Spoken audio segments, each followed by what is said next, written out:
السلام علیکم۔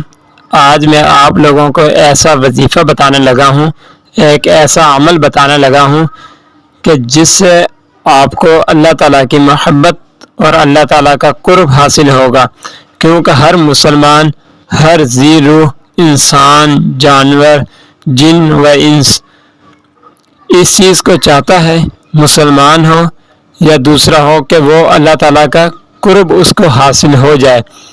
تو اسی لیے میں آج آپ لوگوں کو ایک ایسا عمل بتانے لگا ہوں کہ جس سے آپ لوگوں کو اللہ تعالیٰ کی محبت کا قرب حاصل ہو جائے گا، اللہ تعالیٰ کی محبت حاصل ہو جائے گی، کیونکہ انسان کے لیے اس سے بڑی کوئی چیز نہیں کہ اس کو اللہ تعالیٰ کی محبت دنیا میں حاصل ہو جائے، اللہ تعالیٰ کا قرب حاصل ہو جائے، وہ اللہ تعالیٰ کا نیک بندہ بن جائے اور وہ اللہ تعالیٰ کے محبوب ترین بندوں میں شامل ہو جائے۔ یہی آج کل کے مسلمان کی خواہش ہے۔ تو عمل بتلانے سے پہلے آپ دیکھ رہے ہیں حافظ باسط وظائف اینڈ ٹپس۔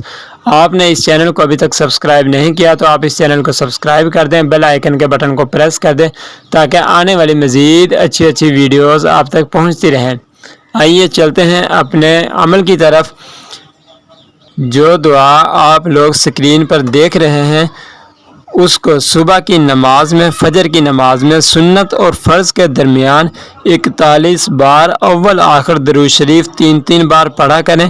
اللہ تعالیٰ اس کو اپنی محبت کے طریق آسان فرما دے گا۔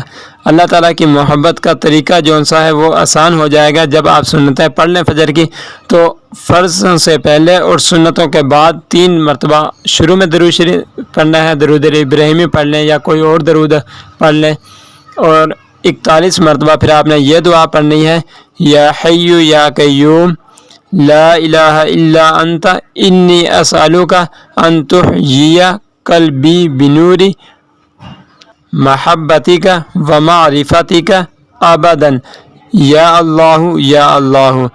آپ نے یہ دعا 41 مرتبہ پڑھنی ہے فجر کی سنتوں اور فرضوں کے درمیان میں۔ پھر آخر میں آپ نے 3 مرتبہ درود شریف پڑھنا ہے۔ ذکر کی کثرت محبت کے غلبے کی موجب ہے، یعنی کہ ذکر کی کثرت جو ہے وہ محبت کے غلبے کے لیے لازم ہے۔ اسی طرح اللہ تعالیٰ کی نعمتوں کا شمار زیادتی محبت کا موجب ہے، اور قرآن مجید کی تلاوت اور معنی کا تدبر اور تفکر زیادتی محبت کا موجب ہے۔ یعنی کہ جب آپ قرآن پاک کو تلاوت کریں گے اور اس کے معنی کے اندر تدبر اور تفکر کریں گے، یعنی کہ اس کو سمجھنے کی اور اس کی گہرائیوں تک جانے کی کوشش کریں گے، تو یہ محبت کی اعلیٰ نشانی ہوگی۔ اور تفکر اللہ تعالیٰ کی خلقت میں اور اپنے وجود کے حالات میں غلبہ محبت کا موجب ہے، کیونکہ اللہ تعالیٰ جس انسان سے محبت کرتا ہے، جس انسان کو اپنا قرب حاصل کرواتا ہے، اسی کو یہ اللہ تعالیٰ توفیق دیتا ہے کہ وہ قرآن پاک کی تلاوت کرے اور قرآن پاک کے معنی کو سمجھے اور قرآن پاک کے اندر تدبر، تفکر اور ان کی گہرائیوں کو سمجھے۔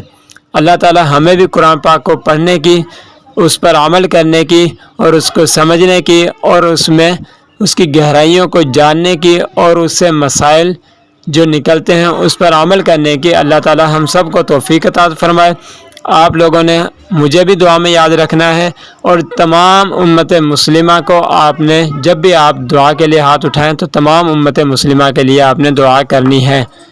اسی کے ساتھ میں اجازت چاہتا ہوں، ملتے ہیں نیکسٹ ویڈیو میں، تب تک کے لیے اللہ حافظ۔